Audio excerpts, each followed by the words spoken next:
இது வந்து எங்க வீட்டு போர் மோட்டருக்குள்ள சுவிட்ச் பாக்ஸு.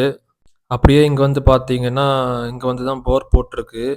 இதுக்கு வந்து மோட்டர் எங்க இருக்குன்னு பார்த்தீங்கன்னா, அண்டர் கிரவுண்ட்ல இருக்கு. இதுல வந்து பார்த்தீங்கன்னா, 3 வால்வு வச்சு 3 பைப் கனெக்ஷன் குடுத்துருக்கோம்.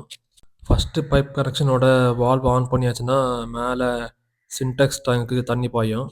2வது பைப் கனெக்ஷன் வால்வ் ஆன் பண்ணியாச்சுன்னா, இது வந்து காமன் லைனு. இது வந்து ஹோஸ் மாட்டி வண்டி கழுவுறது, இல்லைன்னா செடிக்கு தண்ணி பாய்க்கிறது கூட யூஸ் பண்ணிக்கலாம். 3வது பைப் கனெக்ஷனோட வால்வ் ஆன் பண்ணியாச்சுன்னா, எல்லா மரத்துக்கும் தண்ணி பாயும். இங்க வந்து பார்த்தீங்கன்னா, மொத்தம் 3 பைப் வச்சிருக்கோம். 2 பைப் பார்த்தீங்கன்னா, தென்னை மரத்துக்கு வச்சிருக்கு. இன்னொரு பைப் பார்த்தீங்கன்னா, வாழை மரத்துக்கு வச்சிருக்கு.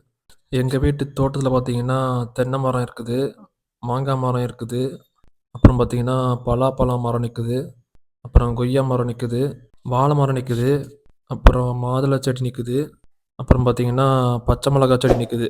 இந்த வீடியோ உங்களுக்கு பிடிச்சிருந்தா மறக்காம லைக் பண்ணுங்க. உங்க ஃப்ரெண்ட்ஸுக்கு ஷேர் பண்ணுங்க. மறக்காம சப்ஸ்கிரைப் பண்ணுங்க. தேங்க்ஸ் ஃபார் வாட்சிங்.